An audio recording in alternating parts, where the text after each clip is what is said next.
Putin anuncia, por meio de seus intermediadores, que será o candidato à presidência da Rússia em 2024, lembrando que, graças a reformas políticas, esse mandato pode se estender até 2036, caso ele seja reeleito em 2024 e também em 2030, embora alguns desafios sejam bastante grandes para o seu eventual governo.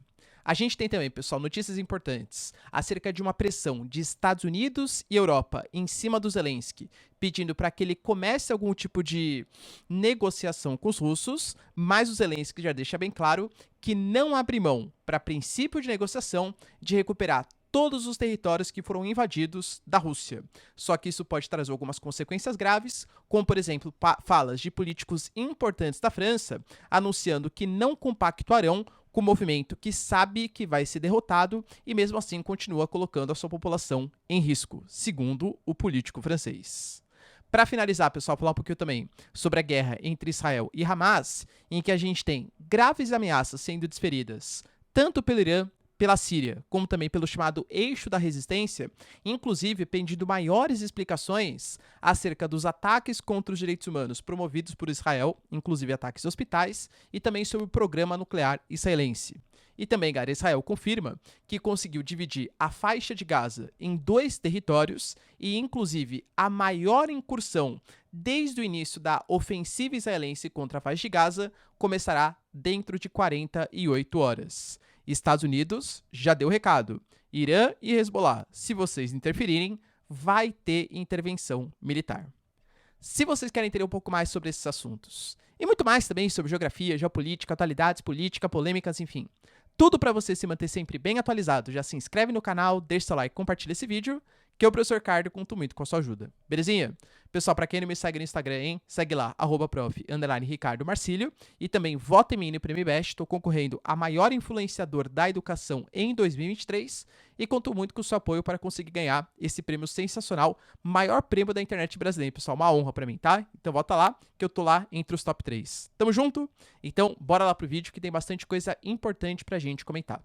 Cara, como não era de se duvidar, né? Acho que ninguém duvidava que isso fosse acontecer. O Putin, que é um cara que tem 71 anos, vale ressaltar isso, ele anunciou, não por declarações oficiais, pelo menos não até o momento, mas por meio de intermediadores, que ele será o candidato à presidência da Rússia em 2024. Com o mandato ele é de 6 anos, isso pode fazer com que ele fique até 2030, e pela última reforma constitucional promovida na Rússia, ele também pode se candidatar em 2030, podendo ficar até 2036, lembrando que daí ele teria... A gente está em 2020, vamos colocar aí mais 13 anos, né? Ele teria 84 anos. Cara, convenhamos, né? Já um pouco mais idoso, mas uma idade aí possível, vídeo Biden que tem mais de 80 anos. Isso faz com que, claro, ele seja, caso ele consiga, né, ser reeleito, o presidente mais longevo da história da Rússia. Só que, claro, né, existem alguns pequenos desafios, vamos colocar. Dentre esses pequenos desafios, a gente pode colocar, pessoal, a economia da Rússia, que de fato, ela teve um crescimento maior do que se esperava, mesmo com todas as sanções, porque não houve sanções praticadas pelo mundo inteiro, somente, entre aspas, por Europa, Estados Unidos e os seus aliados mais próximos. Então, grande parte do mercado consumidor aos combustíveis fósseis e tal, conseguiu ser suprido pela demanda dos chineses, dos indianos, a própria América do Sul, pessoal, que não sancionou com tanta ênfase, né, principalmente os maiores países como o Brasil, os russos, mas é fato que as sanções, poxa, você não praticar comércio, você ter bloqueio da sua economia, de recursos, dos empresários, do Estado, por parte de União Europeia e Estados Unidos, é uma entrave bastante grande ao crescimento, né, ao estabelecimento aí da Rússia.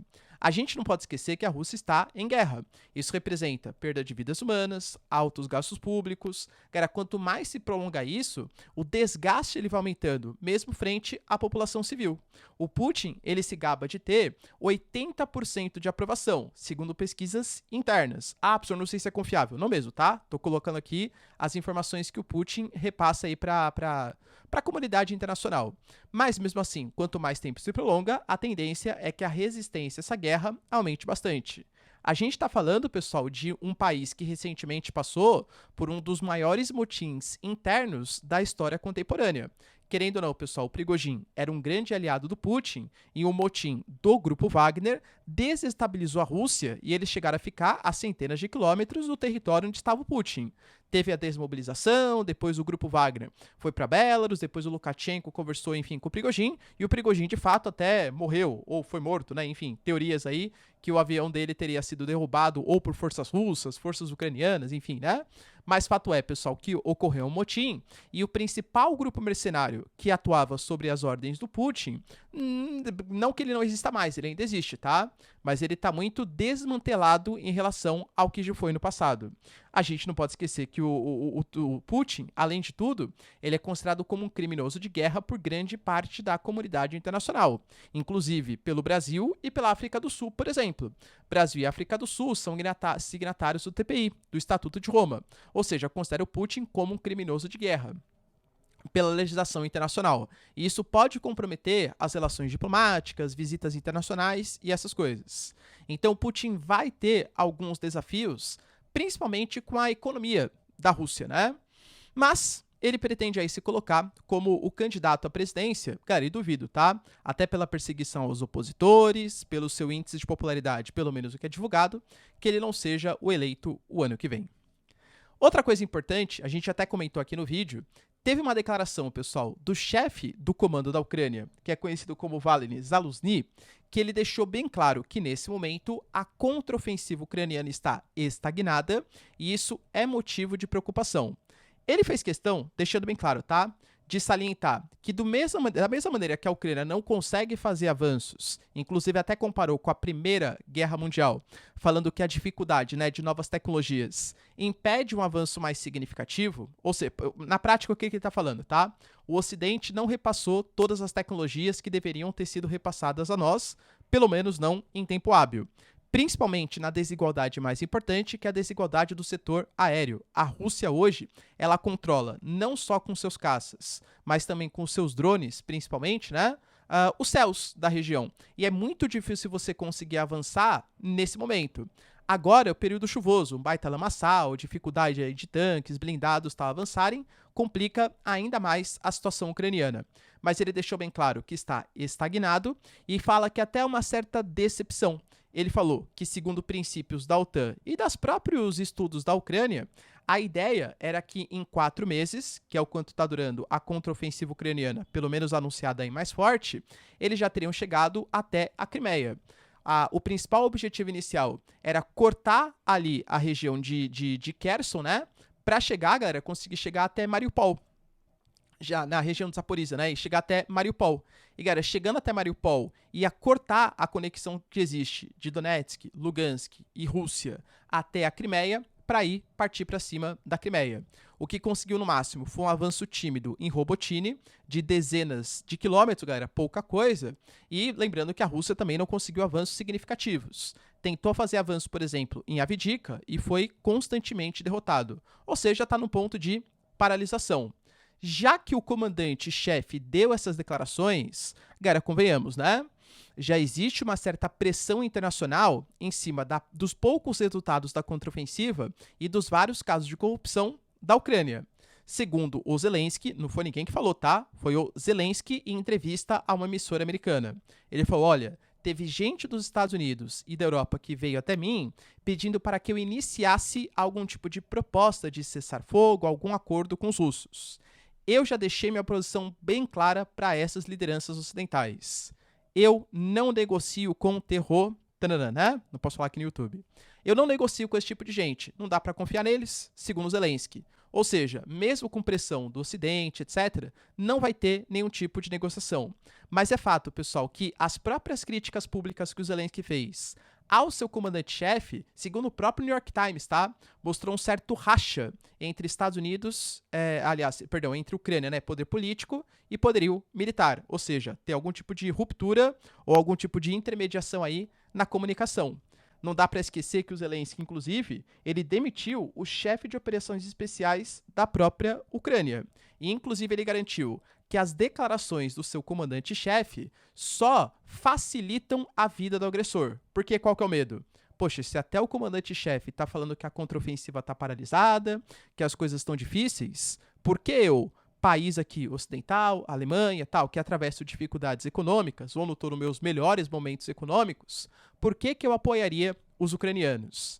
E olha que interessante, pessoal. A gente teve até, por exemplo, o Florian Philippot, que para quem não sabe, né, é o líder do Partido Patriota da França, tecendo grandes críticas aos Zelensky. Pô, como assim? Ele não quer negociar com os russos? Quer dizer, então, que ele vai se utilizar da sua população, ou seja, vai fazer morrer até o último civil, para aí sim fazer algum tipo de negociação com a Rússia? Enquanto isso, nós, europeus, vamos ter que continuar financiando esse genô, enfim, né, que acontece com os ucranianos? Ele deixou bem claro que o seu partido político não compactuará com essa ideia. Ou seja, a partir daquele momento, ele vai exigir algum tipo de justificativa maior, para futuros financiamentos ucranianos. Só que, pelo outro lado, a gente não pode esquecer que a própria Ursula von der Leyen, ela fez uma visita a Kiev e garantiu que, em novembro, ela vai anunciar se Moldávia, Geórgia e Ucrânia estão aptas a fazerem parte da União Europeia. E pelas declarações prévias que ela deu em reunião com Zelensky, segundo ela, sim, os avanços foram bastante importantes. Poxa, se a Ucrânia entrar para a União Europeia, pelo menos no repasse de verbas, acho que a garantia ela vai ser bem mais estendida. E vale lembrar, pessoal, que o próprio comandante-chefe, não é que ele teceu críticas à Ucrânia. Eu acho que ele foi um pouco mais realista, né, falando dessa paralisia, mas muito mais em tom de cobrança para o Ocidente do que qualquer outra coisa. Porque ele garantiu, por exemplo, que a Ucrânia teve relativo sucesso, tanto que eliminou 150 mil soldados russos. Segundo, claro, palavras dele, tá? A Rússia não confirma esses números. E isso só mostra como a Ucrânia foi bem sucedida. Só que a economia da Rússia e a população russa é maior do que a economia e a população ucraniana. Então os russos dispõem de uma reserva de exército muito maior do que os ucranianos. Inclusive eles falaram, o líder, né, o comandante, falou assim, olha, a gente dispõe de uma coisa que a Rússia, aliás, os russos dispõem de uma coisa que a gente não dispõe, que é esse grande exército de reserva e do ativo mais barato que eles têm, que é a população disposta a morrer em nome da causa da Rússia. Segundo o governo, claro, da Rússia, né? Então, segundo ele, galera, a Rússia está utilizando um monte de população sem se importar muito se eles vão sobreviver ou não, enquanto os ucranianos não pensam dessa maneira. E aí, você concorda com essa ideia, com essa proposta, ou com essa análise do comandante-geral da Ucrânia? E aí, pessoal, será que isso vai impedir também novas ajudas do Ocidente? Lembrando que Trump, Ron DeSantis e os republicanos, de maneira geral, dividiram o pacote de ajuda de Israel, considerando que ele é mais urgente do que para a Ucrânia, e reclamam constantemente da falta de clareza dos gastos públicos e dos casos de corrupção que envolvem a Ucrânia. Trump e o Ron DeSantis já garantiram que uma eventual vitória deles, a Ucrânia não será prioridade na sua política externa. Pessoal, prevejo, tá? The Economist, New York Times, Guardian, todas essas grandes mídias colocando certo isolamento do Zelensky. É algum tipo, claro, de informação coordenada. Sobre a guerra, pessoal, entre Israel e Hamas, a gente também teve atualizações aí bem importantes. Quais, professor? A gente teve, por exemplo, o Irã se pronunciando, pessoal, fortemente, tanto a partir do seu presidente, como a partir também do Ayatollah, o chefe de Estado, né, o Khamenei, o Khamenei pedindo para que todos os países islâmicos eles se fortaleçam numa aliança contra os Estados Unidos e contra Israel, inclusive anunciando que vai apoiar em todas as frentes. Já falei para vocês também em outros vídeos. Pelas declarações públicas do Hamas, aliás, do Hezbollah e do Irã, cara, eu prevejo que não vai ser muito isso, tá? Irã e Hezbollah estão fazendo ali, o Irã nem isso, tá? Mas o Hezbollah, pequenos ataques ao norte de Israel, falam que a função deles, poxa, eles já estão despendendo ali, o exército de Israel, 1/3 do seu efetivo para ficar vistoriando o norte de Israel na fronteira com o Líbano, a gente já está fazendo aqui a nossa parte. O Irã, não que seja uma coisa boa, né, pessoal, que não ataque, tá? Mas nem isso fez. Ah, pessoal, mas eles estão liderando o eixo da resistência com ataques a bases da Síria, do Iraque e tal. Verdade. Mas o Irã, diretamente, não fez nenhum ataque.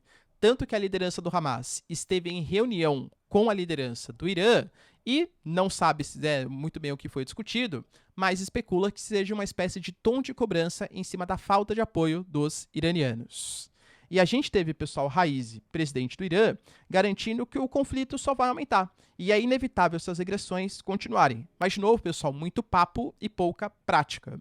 Mas outra coisa que chamou a atenção, conversei com vocês ontem também. A gente teve uma declaração de um ministro, que inclusive já foi afastado pelo Benjamin Netanyahu, garantindo que a opção de uso de armas nucleares está sobre a mesa. A questão é que Israel sempre foi muito... Vamos colocar assim, pessoal, fazendo segredinhos, entre aspas, do seu programa nuclear. Ninguém sabe exatamente o número de ogivas, como que elas são armazenadas, tecnologia e tal. É tudo muito bem escondido. A Síria e o Irã fizeram uma manifestação pública, inclusive na ONU e nas instituições responsáveis, como a Agência Internacional de Energia Atômica, para que haja uma vistoria maior acerca do arsenal israelense. Poxa, quantas armas eles têm? Qual tipo de tecnologia eles utilizam? Qual o poder de destruição? Todas as informações, ainda hoje, elas são muito fechadas em relação a Israel. E para finalizar, pessoal, a gente teve também notícias de Israel garantindo que grande parte dos seus objetivos já foram atingidos. Em que sentido, professor? Eles conseguiram invadir a faixa de Gaza e eles dividiram, segundo eles, Gaza em 2 territórios, Gaza do Norte e Gaza do Sul. Gaza do Norte é onde os ataques mais intensos estão ocorrendo. Inclusive, eles estão constantemente pedindo para que a população civil abandone aquelas áreas e migre em direção ao sul. Ah, professora, no futuro fazer com que eles morem ali na Península do Sinai e tal. Cara, existem as especulações, novamente, não sou eu que estou falando, né? O New York Times garantindo que Israel está por debaixo dos panos, tentando negociar algum tipo de jeito para fazer com que a Península do Sinai, que hoje pertence ao Egito, seja uma espécie de zona de refúgio para os palestinos e que a faixa de Gaza seja uma espécie de zona tampão, uma zona proteção contra futuros ataques do Hamas ou outros grupos em direção a Israel. Porque lembrando, tá? Israel alega, pessoal, que o seu objetivo é a destruição do Hamas. Só que o Hamas, ele é mais que um grupo, pessoal, ele é uma ideia. E a ideia é que quando você destrói, mesmo com a morte dos principais líderes e tal, pô, isso está causando muitas perdas civis. A gente teve hoje, pessoal, mais um ataque ao hospital. Ataques a escolas, ataques a ambulâncias. Independente, tá, se o Hamas está utilizando isso como escudos humanos, a imagem que circula para a comunidade internacional e dentro da própria faixa de Gaza, poxa, esse país está atacando a gente, hein? Esse país não aceita a solução de 2 estados, entende? Então isso pode fazer com que o movimento anti-Israel cresça muito. Na Cisjordânia, por exemplo, que sempre foi um território mais pacífico, a gente continua tendo os ataques israelenses, inclusive com denúncias que israelenses, colonos israelenses, estão utilizando aí do seu poder para expulsar palestinos da Cisjordânia. Isso tende a aumentar a radicalização. O ataque, por exemplo, que Israel fez ao campo de Jenin, que foi o maior dos últimos 20 anos, foi porque começou a crescer Hamas e Jihad Islâmica também na Cisjordânia. Também por conta dessa radicalização aí das atitudes israelenses. Então, entende que pode aumentar ainda mais o número de revoltosos, militantes que pensam aí, ou terror, enfim, né? Que pensam na destruição do Estado de Israel? É um tema que Israel vai ter que se ligar, ainda mais com essa ofensiva dura que eles estão fazendo. Mas eles conseguiram, pessoal, invadir, dividiram norte e sul e anunciaram que a próxima incursão, a cidade de Gaza, que é a maior cidade local, com cerca de 700 mil habitantes, vai ocorrer no máximo dentro de 48 horas. E aí vai ser uma guerra. Lembrando que é uma guerrilha urbana, né? É uma área extremamente urbanizada e densa. Uma guerra que tem túneis, que tem o Hamas, pessoal, agindo, colocando escudos humanos, ou seja, além, né, da guerra, própria guerra, que já é trágica, prevejo, que além das 10 mil vidas que já foram perdidas por civis, esse número tende a aumentar bastante significativamente. Lembrando que isso pode mobilizar outros países ou organizações, como os Houthis, Líbano, etc., a também participar do conflito.